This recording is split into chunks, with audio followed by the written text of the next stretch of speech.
भारत हर क्षेत्र में आत्मनिर्भर बनने की दिशा में बढ़ता जा रहा है। खासकर परमाणु ऊर्जा के क्षेत्र में भारत ने जो योजनाएं बनाई हैं वो देश को ऊर्जा सुरक्षा की दिशा में न सिर्फ आत्मनिर्भर बनाएंगी बल्कि हरित ऊर्जा के लक्ष्य को भी मजबूती देगी।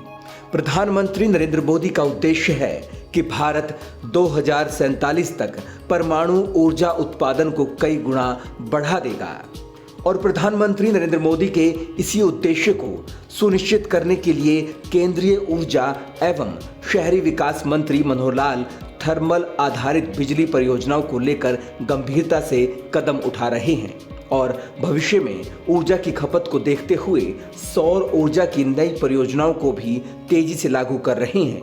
इसके अलावा वे परमाणु आधारित बिजली को लेकर भी लगातार नई योजनाएं लागू कर रहे हैं। इस कड़ी में परमाणु ऊर्जा वृद्धि को बढ़ाने के लिए दिल्ली में एक बैठक की अध्यक्षता भी केंद्रीय ऊर्जा मंत्री मनोहर लाल ने की। बैठक के बाद केंद्रीय ऊर्जा एवं शहरी विकास मंत्री मनोहर लाल ने फेसबुक पर लिखा कि भारत की परमाणु ऊर्जा को बढ़ाने के लिए एक महत्वपूर्ण बैठक की अध्यक्षता की। 2047 तक 100 गीगावाट ऊर्जा प्राप्त करने के लक्ष्य के साथ हमने अभिनव रणनीतियों पर चर्चा की और इस क्षेत्र में प्रमुख चुनौतियों को पार करने का संकल्प लिया।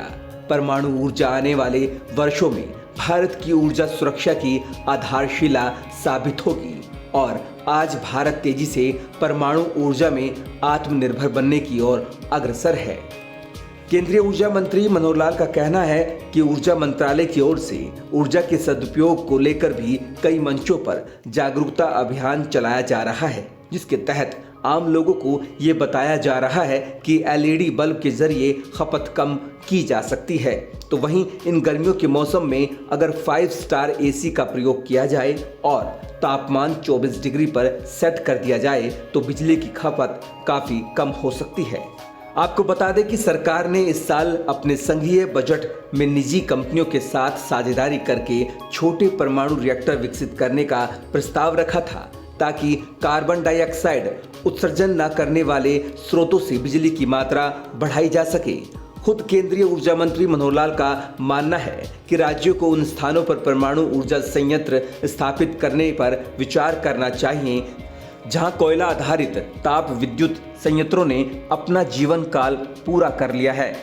देश की वर्तमान परमाणु क्षमता लगभग 8 गीगावाट है और उसका लक्ष्य है 2032 तक इसे 20 गीगावाट तक बढ़ाना है। मनोहर लाल का कहना है कि राज्य अपनी विद्युत उपयोगिताओं की पहचान करें और उन्हें देश के स्टॉक एक्सचेंज में सूचीबद्ध करें ताकि विद्युत क्षेत्र में बढ़ती निवेश की मांग को पूरा किया जा सके। साथ ही अधिक नवीकरणीय क्षमता जोड़ने के लिए पारेषण प्रणाली में सुधार किया जा सके।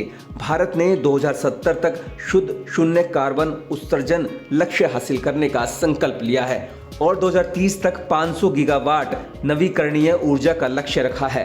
वहीं केंद्रीय मंत्री मनोहर लाल का कहना है कि 14 अप्रैल 2025 का दिन भी हरियाणा के लिए ऐतिहासिक रहा है। इस दिन प्रधानमंत्री नरेंद्र मोदी ने हिसार में एयरपोर्ट का उद्घाटन करने के अलावा यमुनानगर में Deenbandhu Chhotu Ram thermal power plant की 800 मेगावाट की आधुनिक थर्मल पावर इकाई और प्रदेश के पहले सीबीजी प्लांट का भी शिलान्यास करके प्रदेश को ऊर्जा के क्षेत्र में आत्मनिर्भर बनाने का भी संकल्प किया है। आपको बता दें कि 2027 तक हरियाणा को भी अपना पहला परमाणु बिजली ताप घर मिल जाएगा। फतेहाबाद के गोरखपुर में 1400 एकड़ में परमाणु बिजली ताप घर बनना है। इस पर करीब 20,594 करोड़ रुपए की लागत आएगी। इसका पहला चरण इसी साल के अंत में पूरा हो जाएगा जबकि 2027 तक दूसरा चरण पूरा हो जाएगा। इस परमाणु बिजली ताप घर की क्षमता 2800 मेगावाट है। यहाँ पर 700 मेगावाट की 4 इकाइयों का निर्माण किया जाएगा। इसी तरह से वर्तमान में 3 और परमाणु बिजली ताप घर बनाए जा रहे हैं। राजस्थान के रावतभाटा में 1400 मेगावाट क्षमता की 2 इकाइयों का निर्माण चल रहा है। ऐसे ही तमिलनाडु के कुडनकुलम में हजार की क्षमता की 4 इकाइयों का निर्माण कार्य प्रगति पर है। गौरतलब है कि आज भारत परमाणु ऊर्जा में एक बड़ी शक्ति बनकर उभरा है। वहीं केंद्रीय ऊर्जा एवं शहरी विकास मंत्री मनोहर लाल ने हाल ही में ओडिशा के उप मुख्यमंत्री कनकवर्धन सिंह देव से शिष्टाचार भेंट की। इस दौरान ओडिशा के महत्वपूर्ण ऊर्जा संबंधी विषयों पर व्यापक विचार विमर्श हुआ। साथ ही ऊर्जा मंत्रालय की ओर से हर संभव मदद का आश्वासन दिया।